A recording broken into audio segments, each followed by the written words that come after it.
야곱이 형 에서와 20년 만에 다시 만났는데요. 요셉도 20여 년이 지나서 형들과 다시 만나게 됩니다. 오늘 그게 42장의 말씀인데요. 우리 1번 문제를 다시 한번 읽어보도록 하겠습니다. 자, 시작. 하나님의 뜻 안에서 요셉은 형들과 20여 년 만에 다시 만납니다. 이 만남은 하나님의 뜻 가운데 이루어진 것입니다. 자, 1번을 한번 읽어보겠습니다. 자, 시작. 요셉과 형들이 만나게 된 계기는 무엇입니까? 여기에 담긴 하나님의 섭리를 생각해 봅시다. 자, 우리 한번 1절부터 4절까지를 먼저 한번 저와 여러분들이 교독으로 읽어보겠습니다. 그때 야곱이 애굽에 곡식이 있음을 보고 아들들에게 이르되 너희는 어찌하여 서로 바라보고만 있느냐. 야곱이 또 이르되 내가 들은즉 저 애굽에 곡식이 있다 하니 너희는 그리로 가서 거기서 우리를 위하여 사오라. 그러면 우리가 살고 죽지 아니하리라 하매 요셉의 형 10사람이 애굽에서 곡식을 사려고 내려갔으나 야곱이 요셉의 아우 베냐민은 그의 형들과 함께 보내지 아니하였으니 이는 그의 생각에 재난이 그에게 미칠까 두려워함이었더라. 지금 야곱이 아들들에게 너희도 어떻게 그냥 얼굴만 보고 있을 수 있냐. 지금은 애굽에 곡식 사러 가야 될 때다 라고 채근을 하게 됩니다. 지금 왜 이런 상황이 되냐면요, 우리 한번 41장 56절 57절을 한번 읽어보도록 하겠습니다. 자, 시작. 온 지면에 기근이 있음에 요셉이 모든 창고를 열고 애굽 백성에게 발세 애굽 땅에 기근이 심하며 각국 백성도 양식을 사려고 애굽으로 들어와 요셉에게 이르렀으니 기근이 온 세상에 심함이었더라. 예, 온 세상에 극심한 기근이 이루어졌어요. 지금까지는 경험하지 못했던 그런 기근이었습니다. 부분적으로는 기근이 다 있었죠. 가끔씩 기근이 있었는데 이런 종류의 기근은 이제 없었어요. 하나님이 바로에게 꿈을 꾸게 하신 것처럼 이렇게 마른 암소는 본 적이 없고 이렇게 말라버린 이삭은 본 적이 없다고 한 것처럼 이런 기근은 없었던 거예요. 근데 그것이 애굽만이 아니라 가나안 땅, 그 주변의 나라에도 다 그런 기근이 임했던 거예요. 마치 우리가 감기를 걸려봤지만 요 몇 년 전에 있었던 그 코로나는 전 세계를 다 마스크를 끼게 만들었잖아요. 그래서 코로나 전과 코로나 후로 나눌 수 있다고 한 것처럼 그렇게 세상을 나누는 것처럼 그런 기근이 온 거예요. 그러니까 야곱이 이때는 너희가 지금 얼굴만 보고 내년에는 좋아지겠지 이런 게 아니라 지금은 적극적으로 가서 양식을 사야 된다. 그러니까 오히려 아들들이 더 둔감하고 야곱이 더 밝아요.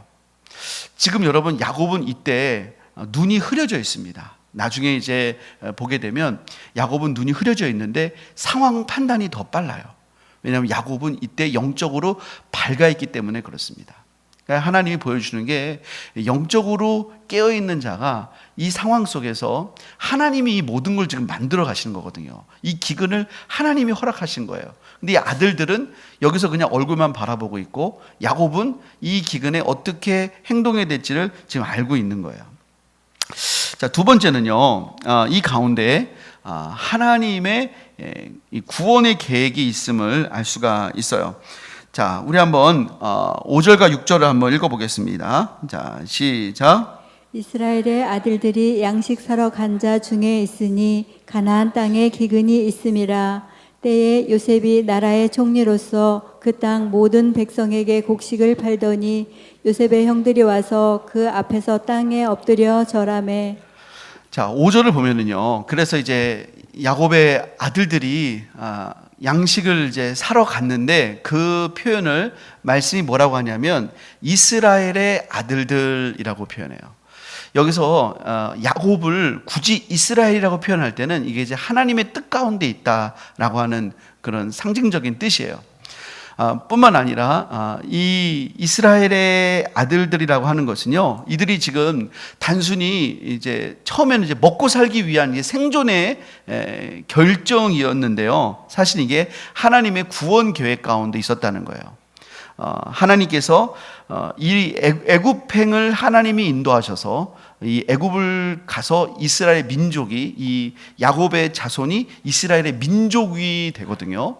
그리고 거기서 이 민족이 기근에서만 구원받는 게 아니라 큰 민족을 이루고 나중에 거기서 출애굽을 하게 되는 이 하나님의 원대한 구원의 계획이 거기서 이루어지는 거거든요.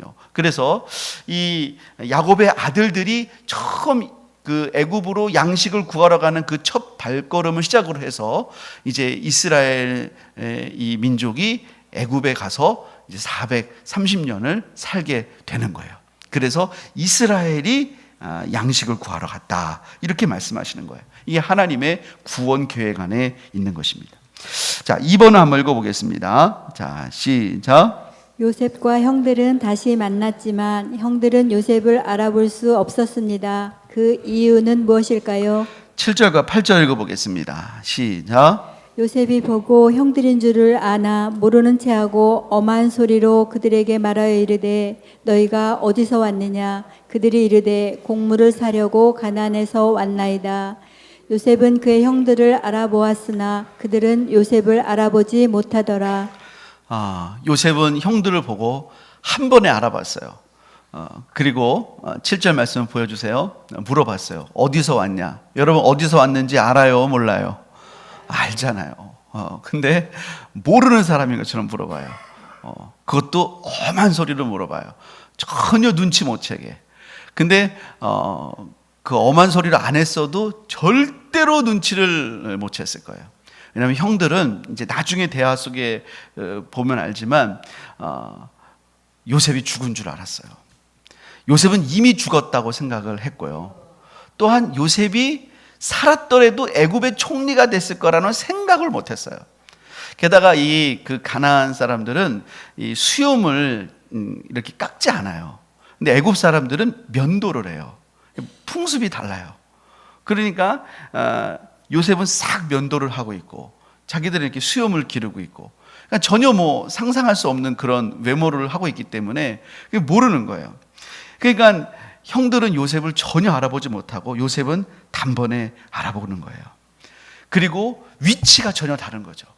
설마 자기들이 노예로 팔아버린 요셉이 총리가 됐을 거라고는 상상도 할 수 없는 거예요. 우리 한번 시편 37편 4절부터 6절 한번 읽어보겠습니다.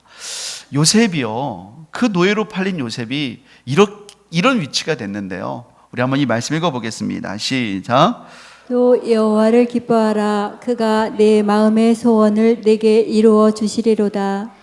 내 길을 여호와께 맡기라. 그를 의지하면 그가 이루시고 내 의를 빛같이 나타내시며 내 공의를 정오의 빛같이 하시리로다. 이게 시편 37편인데요. 1절이 어떻게 시작하냐면 악을 행하는 자들 때문에 불평하지 말며 불의를 행하는 자들을 시기하지 말지어다. 이런 사람들이 너무나 많잖아요. 그러면서 4절에 여호와를 기뻐하라. 그가 내 마음의 소원을 이루어 주시리로다. 내 길을 여호와께 맡기라. 그리하면 그를 의지하면 그가 이루시고 내 의를 빛같이 나타내시며 내 공의를 정오의 빛같이 하시리로다. 우리 하나님께서 요셉을 그렇게 하신 줄을 믿습니다. 그래서 20여 년이 지난 다음에 요셉은 하나님이 주시는 그 영광 가운데 서 있고 형들은 이 요셉 앞에서 엎드려 절하는 처지가 된 것입니다. 자, 우리 큰 2번 문제 한번 읽어보겠습니다. 자, 시작. 요셉은 형들을 애굽을 염탐하러 온 정탐꾼으로 몰아갑니다. 그러나 이것은 영적인 훈육을 위함이었습니다. 요셉이 정말로 하나님의 사람이라면 또 정말로 영적인 대인배라면 따뜻하게 맞아줘야 될 것 같다는 생각이 들잖아요. 근데 형들을 정탐꾼으로 몰아가요. 뒤끝이 남아서 그런가? 그런 것 때문에 그런 게 아니에요. 이거는 형들을 영적으로 훈육하려는 거예요. 그런 뜻을 가지고 한다는 것을 우리가 분명히 알 수 있어요. 우리 1번 한번 읽어보겠습니다. 자, 시작. 요셉이 형들에게 정탐꾼이라는 억울한 누명을 씌운 이유는 무엇입니까? 이건 억울한 누명이죠. 우리 9절부터 12절을 저와 여러분들이 교독으로 읽어보겠습니다. 요셉이 그들에게 대하여 꾼 꿈을 생각하고 그들에게 이르되 너희는 정탐꾼들이라 이 나라의 틈을 엿보려고 왔느니라. 그들이 그에게 이르되 내 주여 아니니이다. 당신의 종들은 곡물을 사러 왔나이다. 우리는 다 한 사람의 아들들로서 확실한 자들이니 당신의 종들은 정탐꾼이 아니니이다. 요셉이 그들에게 이르되 아니라 너희가 이 나라의 틈을 엿보러 왔느니라. 요셉이 형들에게 대해서 그냥 편하게 자기를 공개하고 형님들 저 요셉이에요. 잘 오셨어요. 이렇게 하지 않고 이런 식의 태도를 보이게 된 이유가 있어요. 그것은 9절의 말씀 때문이에요. 9절을 보여주시면은요, 요셉이 형들이 엎드려 절할 때 그들에게 대해서 꾼 꿈을 생각했어요. 형들이 엎드려 볕단이 엎드려 절하고 별들이 절하는 그 꿈을 생각했어요. 그 꿈의 의미가 이제 드디어 하나님 안에서 풀리기 시작했어요. 왜 하나님이 자기가 생각해도 이해가 안 됐을까요? 왜 형들이 나에게 절을 했을까? 이것은 형들에 대해서 나에게 하나님이 권위를 부여해 주신다. 형들에게 대해서 나에게 권위를 부여해 주시는 거예요. 그럼 어떤 권위를 부여해 주시는 것인가? 형들이 범했던 죄가 있잖아요. 또 우리가 형제지만 어머니가 다르기 때문에 형제가 하나 되지 못하는 이 부분들이 있잖아요. 이 야곱의 가족이 하나 되지 못하거든요. 게다가 아버지의 이 편애가 있거든요. 이 가정이 굉장히 이게 문제가 많은 가정이에요. 이것에 대해서 자기가 권위를 가지고 영적으로 훈육을 해야 되는 권위를 하나님이 허락하셨구나라는 것을 깨달아요. 그리고 그래서 이 형제들을 코너로 밀어붙여요. 너희들은 정탐꾼이다. 이 나라의 틈을 엿보러 왔다. 그래서 괜히 꼬투리를 잡는 거죠. 요셉의 마음이 진짜 속마음은 형들에 대해서 그런 것이 아니라는 것을 우리가 눈치챌 수 있는 게 뭐가 있냐면 우리 25절이에요. 한번 25절 한번 읽어볼까요? 자, 25절 시작. 명하여 곡물을 그 그릇에 채우게 하고 각 사람의 돈은 그의 자류에 도로 넣게 하고 또 길 양식을 그들에게 주게 하니 그대로 행하였더라. 예, 요셉이요 이렇게 곡물을 준 다음에 우리가 그 돈도 이렇게 주신 거 알잖아요. 그 다음에 길 양식을 따로 챙겨줘요. 길 양식이 뭐냐면 애굽에서 가나안까지 가는 동안 형들이 먹을 수 있는 그 길에서 먹을 수 있는 그 음식을 따로 챙겨줘요. 요셉이 굉장히 자상하게 챙기는 겁니다. 형들에 대해서 정말로 정탐꾼이라고 생각했으면 여러분 이거 챙겨요, 안 챙겨요? 안 챙기죠. 정탐꾼한테 무슨 돌아갈 때 그게 하루 이틀이 아니잖아요. 뭐 적어도 일주일 걸리는 건데 그 일주일 동안 먹을 음식을 챙겨 보낸다는 게 정탐꾼이라고 생각했으면 챙겨 보내겠습니까? 안 챙겨 보내죠. 그러니까 형들에 대한 마음은 이미 다 용서한 거예요. 하지만 의도를 가지고 지금 이렇게 하는 거예요. 자, 2번 읽어보겠습니다. 2번. 자, 시작. 요셉은 형들을 영적으로 훈육하고자 합니다. 그가 요구한 것은 무엇입니까? 자, 13절부터 17절 저 여러분들이 교독하겠습니다. 그들이 이르되 당신의 종 우리들은 12형제로서 가나안 땅 한 사람의 아들들이라. 막내 아들은 오늘 아버지와 함께 있고 또 하나는 없어졌나이다. 요셉이 그들에게 이르되 내가 너희에게 이르기를 너희는 정탐꾼들이라 한 말이 이것이니라. 너희는 이같이 하여 너희 진실함을 증명할 것이라. 바로의 생명으로 맹세하노니 너희 막내 아우가 여기 오지 아니하면 너희가 여기서 나가지 못하리라. 너희 중 하나를 보내어 나의 아우를 데려오게 하고 너희는 갇혀 있으라. 내가 너희의 말을 시험하여 너희 중에 진실이 있는지 보리라. 바로의 생명으로 맹세하노니 그리하지 아니하면 너희는 과연 정탐꾼이니라 하고 다 같이 읽습니다. 그들을 다 함께 3일을 가두었더라. 요셉이 지금 형들에게 요구하는 게 뭐죠? 형들에게 지금 형들을 훈육하기 위해서 지금 요구하는 게 뭐예요? 막내 동생 베냐민을 데리고 오라는 거예요. 그걸 데리고 올 때까지 가둬놓겠다는 거예요. 왜 베냐민을 데리고 오라고 했을까요? 그게 여러분 요셉이 꾼 꿈 때문에 그런 거예요. 그 꿈에 두 번째 꿈에 11별이 절하잖아요. 근데 지금 10명이 와서 절했단 말이에요. 그러니까 그가 지금 영적으로 훈육할 때 그냥 훈육하는 게 아니라 하나님의 뜻과 계획을 생각하는 거예요. 하나님은 내게 분명히 11별이 절하게 하셨는데 한 별이 안 온 거예요. 그러니까 하나님의 뜻이 온전히 이루어지려면 베냐민까지 와야 되는 거예요. 여러분, 이 베냐민이 오게 되면서 야곱도 회복이 되는 거예요. 베냐민이 와야 되는 거예요. 그래서 요셉이 깨달은 거예요. 처음에는 형님들의 볕단이 절하잖아요.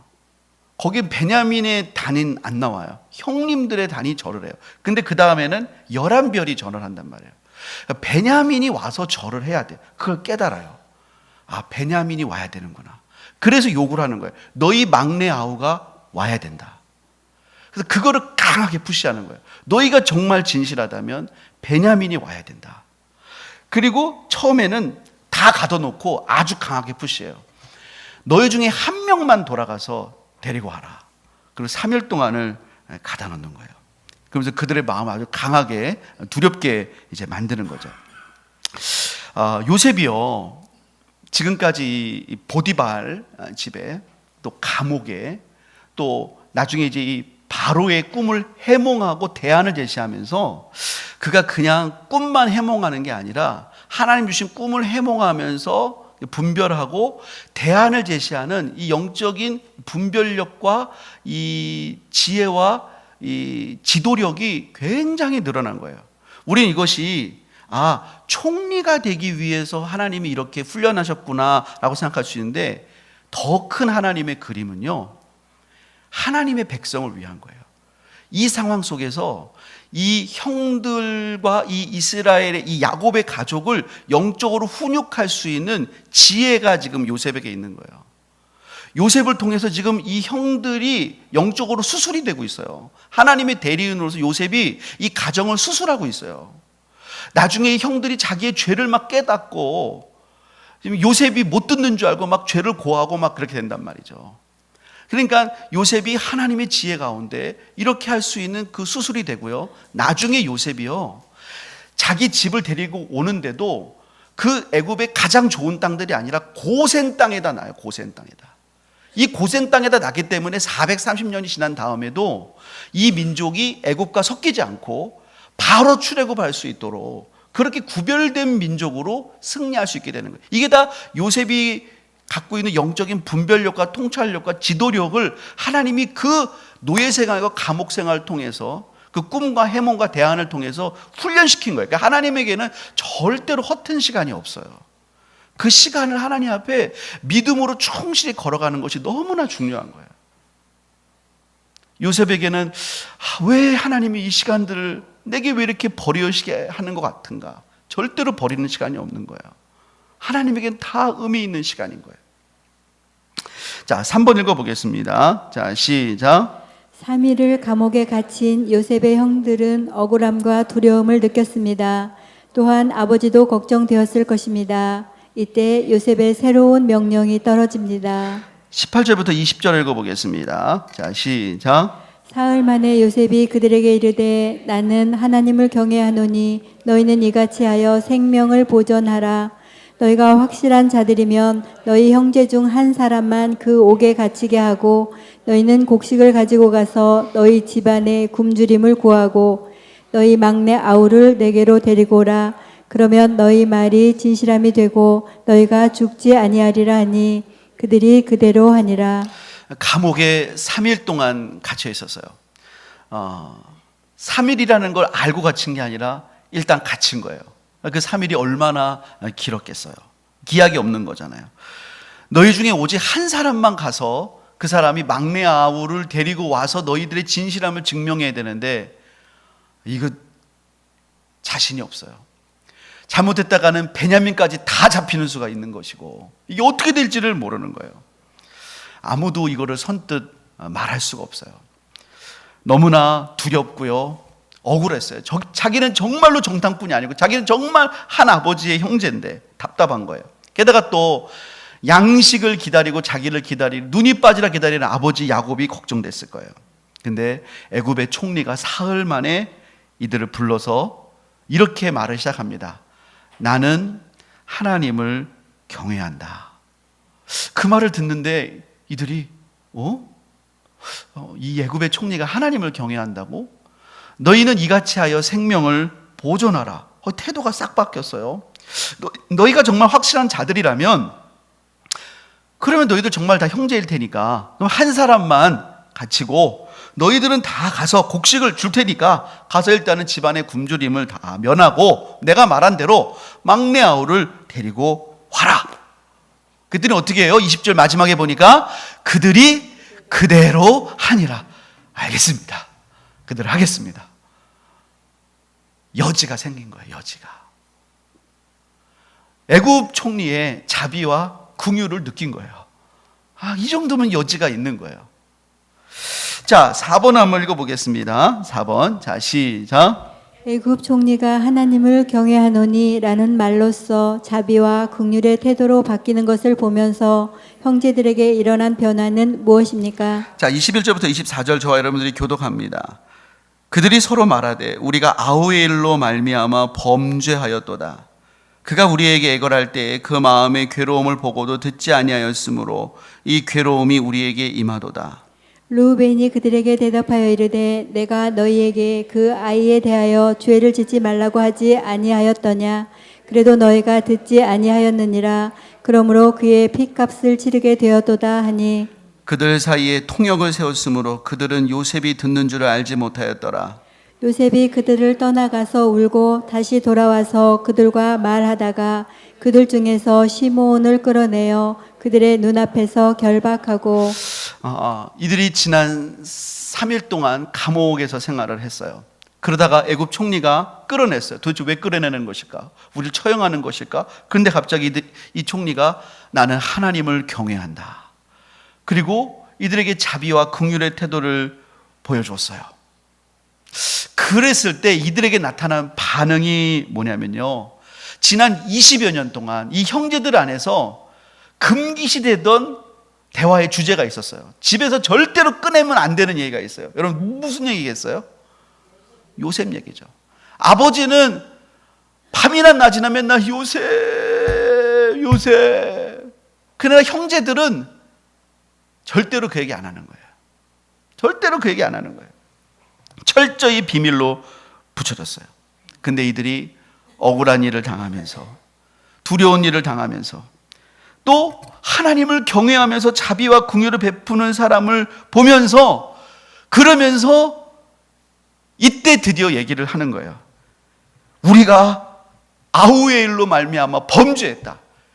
이게 20년도 전의 일이에요. 왜냐하면 나중에 요셉이 형들에게 말할 때 이렇게 말합니다. 지금 흉년이 기근이 2년 지났지만 아직 5년 동안은 밭갈이도 못한다.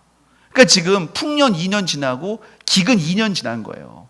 그러니까 지금 요셉이 17년에 팔려서 30세에 총리되니까 13년 이제 13년 지났고 풍년 7년 지났으니까 20년, 거기다 기근 2년, 그러니까 22년 정도 지난 거거든요. 22년 만에 만난 거예요.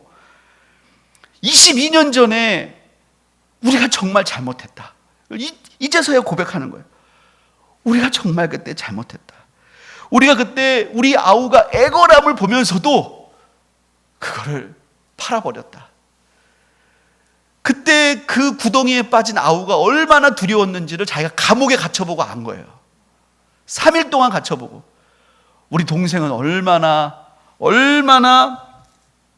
얼마나 고통스러웠을까. 22절에 보면은요, 르우벤이 그의 핏값을 치르게 되었도다. 그 동생 죽었다고 생각하는 거예요. 동생 죽은 값을 우리가 치르게 됐다. 여러분 그때요, 이 얘기를 왜 할 수 있냐면요, 아마 엎드려서 자기들끼리 하는 거예요. 야, 우리가 20년 동안, 왜냐면 이제 요셉이 이집트 말로 하고 통역을 하니까 자기들이 이제 히브리 이제 아람 말로 하니까 못 알아듣는다고 생각한 거예요. 근데 여러분 요셉은 그 말을 알아요, 몰라요? 그러니까 듣다가 나가서 울은 거예요. 요셉은 철저히 좀 통역하면서 그거를 다 알아듣고 있는 거예요. 자, 이들에게 드디어 이 일을 통해서 죄에 대해서 하나님이 책망하시는 그 음성을 듣게 돼요. 우리가 정말 잘못했구나. 이들의 이 마음속에, 여러분, 이들이 애굽에 와서 하나님의 백성을, 이제 애굽에 오면 이제 확 불어나거든요. 확 불어나기 전에 이들이 죄에 대한 문제가 해결이 돼야 되는 거예요. 여러분, 하나님의 복을 받기 전에 죄의 문제가 해결이 안 되면 복을 받을 수가 없는 거예요. 사랑하는 여러분, 꼭 기억하세요. 우리가 하나님께 쓰임 받기 전에요, 하나님이 능력의 사람으로 쓰임 받기 전에 반드시 해결받아야 될 게 죄의 문제인 줄을 믿습니다.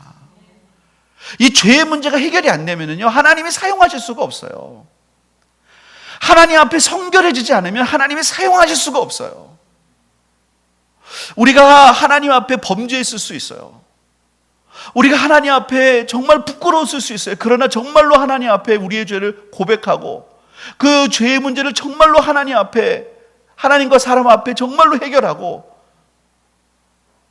그리고 이 죄의 문제를 해결하고 주의 십자가 은혜의 공로를 의지해야지 하나님께 쓰임받지. 이 죄의 문제를 그냥 넘어가면요, 20년이 지났어도 이게 다시 튀어나오는 거예요. 자, 우리 3번 한번 읽어보겠습니다. 3번. 자, 시작.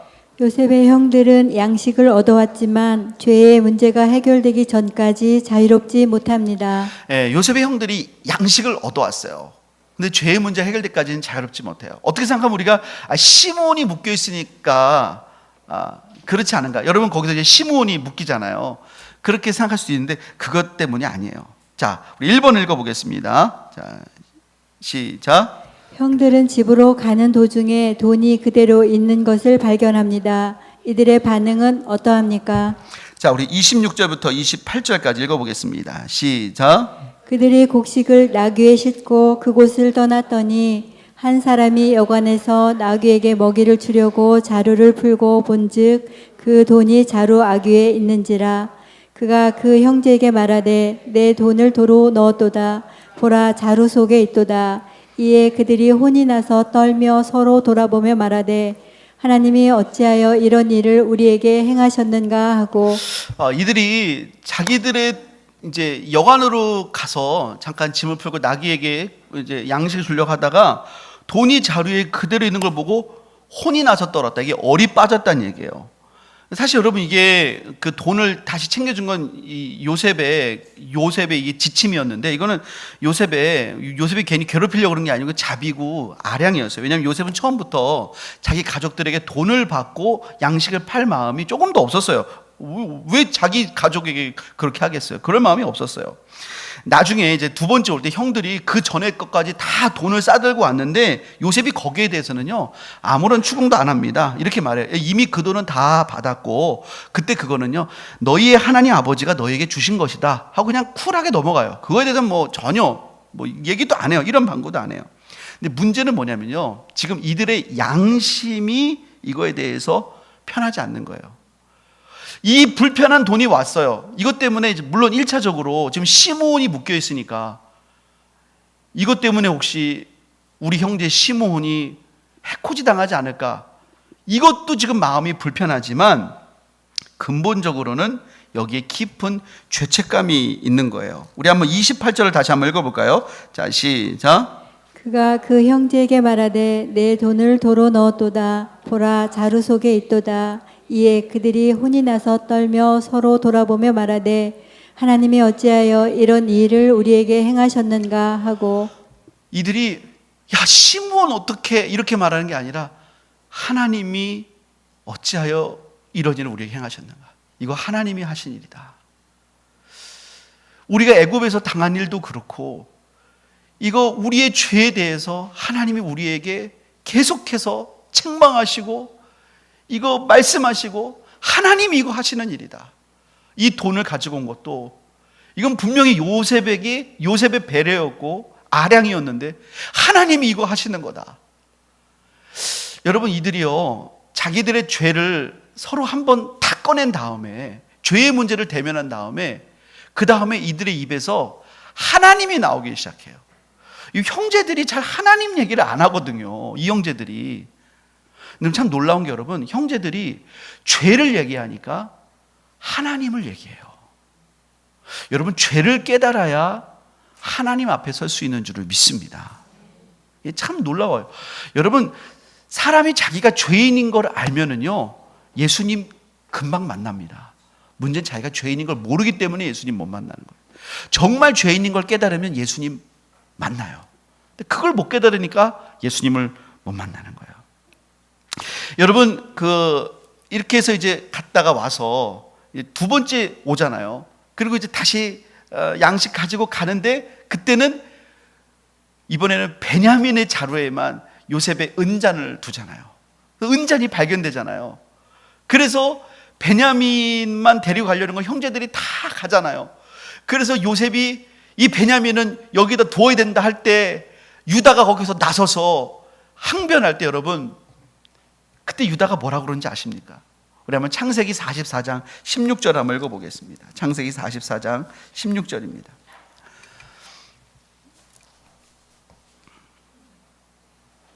이들이 지금 이 모든 상황을 이제 하나님 앞에서 보기 시작해요. 자, 16절 다 같이 읽어보겠습니다. 시작. 유다가 말하되 우리가 내 주께 무슨 말을 하오리까? 무슨 설명을 하오리까? 우리가 어떻게 우리의 정직함을 나타내리까? 하나님이 종들의 죄악을 찾아내셨으니 우리와 이 잔이 발견된 자가 다 내 주의 노예가 되겠나이다. 유다가 이렇게 말합니다. 우리가 무슨 설명을 할까요? 우리가 어떻게 정직함을 나타낼까요? 당신은 총리고 우리는 지금 살아온 미약한 사람들이고 은자는 발견됐고 뭐 어떻게 말한들 어떻게 설명도 안 되는데, 우리가 아는 것은 하나님이 종들의 죄악을 찾아내셨습니다. 20년 전에 종들의 죄악을 찾아내셨습니다. 우리가 고백하는 건 그것입니다. 이 드러난 현상은 베냐민의 자루에서 우리도 모르게 어떻게 아무도 넣지도 않았고 베냐민도 안 넣었는데 은잔이 발견됐는데 하나님이 이 죄악을 우리에게서 찾아내셨습니다. 자, 이것이 이들의 고백이에요. 이들이 하나님 앞에서 자기의 죄를 보기 시작하는 거예요. 자, 우리 3번의 2번 문제를 한번 읽어보겠습니다. 자, 시작. 죄의 문제를 대면할 때 하나님과의 막혔던 관계가 푸실 수 있는 구원자 예수님을 찾을 수 있게 됩니다. 사마리아 여인의 예를 살펴봅시다. 하나님은 우리의 상황과 모든 여건 속에서 죄의 문제를 보기를 원하세요. 그것이 하나님과의 관계를 풀 수 있는 구원자 예수님과의 만남을 갖게 하는 것이죠. 우리 사마리아 여인의 예를 볼 텐데요. 요한복음 4장 11절부터 볼 텐데요. 사실은 요 앞에 보면 예수님이 우물가에 앉아서 이 여인에게 말을 걸죠. 물 한 잔 좀 주겠냐고. 그랬더니 이 여인이 당신은 유대인으로서 그것도 남자가 어떻게 사마리아인 여자에게 물 달라고 합니까? 아유, 네가 너에게 물 달라고 하는 내가 누군지 알았으면 네가 나에게 물 달라고 했을 것이고, 이렇게 얘기를 시작하죠. 그러면서 우리 11절 다 같이 읽어보겠습니다. 시작. 여자가 이르되 주여 물 기를 그릇도 없고 이 우물은 깊은데 어디서 당신이 그 생수를 얻겠사옵나이까? 12절. 우리 조상 야곱이 이 우물을 우리에게 주셨고 또 여기서 자기와 자기 아들들과 짐승이 다 마셨는데 당신이 야곱보다 더 크니까? 주여, 당신은 물 기를 그릇도 없고 이 우물은 깊은데 어디서 그 생수를 얻습니까? 내가 한 잔 떠서 줘야 당신이 겨우 마시지요. 그렇게 말을 했어요. 그랬더니 예수님이 이렇게 말씀하십니다. 13절 14절 읽어보겠습니다. 시작. 예수께서 대답하여 이르시되 이 물을 마시는 자마다 다시 목마르려니와 내가 주는 물을 마시는 자는 영원히 목마르지 아니하리니 내가 주는 물은 그 속에서 영생하도록 솟아나는 샘물이 되리라. 내가 주는 물을 마시는 자마다 그 속에서 영생하도록 솟아나는 샘물이 되리라. 정말 복음의 메시지를 전했습니다. 이때 이 여인의 반응이 어떤가? 됐어요, 이랬나? 15절 읽어보겠습니다. 시작. 여자가 이르되 주여 그런 물을 내게 주사 목마르지도 않고 또 여기 물 기르러 오지도 않게 하옵소서. 예수님, 그 물을 주세요. 저 그 물을 먹고 싶습니다. 복음을 받고 싶습니다. 완전 활짝 열려서 아멘 한 겁니다. 그랬더니요, 예수님이 이렇게 말씀하십니다. 16절 읽어보겠습니다. 시작. 이르시되 가서 내 남편을 불러오라. 물을 엄청 많이 주시려고 그런가? 남편이랑 함께 떠야 돼서? 그게 아니라요, 이 여인은 남편 다섯이 있었는데 다 헤어졌고 지금 있는 사람도 정식 남편이 아니었어요. 그래서 17절에 보니까 이 여인이 전 남편이 없습니다. 그래, 네 남편이 없다는 말이 옳도다. 예수님이 그렇게 말씀하세요. 네가 남편 다섯이 있었으나 그 다섯 남편이 다 없어졌고 지금 있는 자는 정식 남편이 아니다. 근데 예수님은 그걸 다 알지만 이렇게 말씀하셨어요. 네가 이 물을 마시기를 원하냐? 네 남편을 불러와야 된다. 여러분, 예수님이 주시는 생명의 물을 먹기 위해선 우리의 남편을 예수님께 불러와야 돼요. 이거는 우리의 상처일 수 있고요, 우리의 아픔일 수도 있고요, 우리의 죄일 수도 있어요. 우리의 가장 깊은 거예요. 그거를 가지고 와야 예수님을 만나는 거예요. 야곱의 형제들이 요셉의 그 문제, 자기가 22년 전에 했던 그 죄악을 하나님 앞에서 해결하지 않고는 절대로 하나님의 사람이 될 수 없어요. 하나님은 이 문제를 짚고 넘어가셔야 되는 거예요. 이게 해결돼야 되는 거예요. 자, 3번 읽어보겠습니다. 자, 시작. 야곱의 아들들은 아버지에게 그간의 일을 말씀드립니다. 야곱의 반응과 하나님께서 야곱에게 요구하시는 믿음의 변화는 무엇인가요? 우리 좀 길지만요, 우리 조금 읽어볼 텐데요. 우리 한번 29절 30절 한번 읽어보겠습니다. 29절 30절. 자, 시작. 그들이 가나안 땅에 돌아와 그들의 아버지 야곱에게 이르러 그들이 당한 일을 자세히 알려 이르되 그 땅의 주인인 그 사람이 엄하게 우리에게 말씀하고 우리를 그 땅에 대한 정탐꾼으로 여기기로. 자, 36절부터 읽어보겠습니다. 36절부터 38절까지. 자, 시작. 그들의 아버지 야곱이 그들에게 이르되 너희가 나에게 내 자식들을 잃게 하도다. 요셉도 없어졌고 시므온도 없어졌거늘 베냐민을 또 빼앗아 가고자 하니 이는 다 나를 해롭게 함이로다. 르우벤이 그의 아버지에게 말하 이르되 내가 그를 아버지께로 데리고 오지 아니하거든 내 두 아들을 죽이소서. 그를 내 손에 맡기소서. 내가 그를 아버지께로 데리고 돌아오리이다. 야곱이 이르되 내 아들은 너희와 함께 내려가지 못하리니 그의 형은 죽고 그만 남았음이라. 만일 너희가 가는 길에서 재난이 그에게 미치면 너희가 내 흰 머리를 슬퍼하며 수월로 내려가게 함이 되리라. 네, 요셉을 잃어버렸던 야곱이 지난 20여 년간 누구를 그냥 애지중지했겠어요? 베냐민. 그래서 양식을 사러 보낼 때도 누구는 안 보냈어요? 베냐민 안 보냈어요. 그러니까 야곱이 지금 하나님의 사람이고 영적인 사람이고 기도하는 사람인데도 어디만 가면은 약해져요? 베냐민 부분에 오면 약해지는 거예요. 베냐민에 오면은 약해져요. 마음, 거기가 늘 영적인 약점이에요. 약점. 그럼 여러분, 지금 이때가 베냐민이 어느 정도의 나이냐? 우리 창세기 46장 21절 한번 읽어볼까요? 창세기 46장 21절. 자, 시작. 베냐민의 아들 곧 벨라와 베겔과 아스벨과 게라와 나아만과 에히와 로스와 무빔과 훗빔과 아르시니. 지금 베냐민이 아들을 10명 낳았어요. 이때 애굽에 들어갈 때. 베냐민이 지금 뭐 조그만 애가 아닙니다. 야곱이 130세 이렇게 되는데 베냐민이 애가 아니잖아요. 그런데 베냐민 지금 이거 좀 아니잖아요.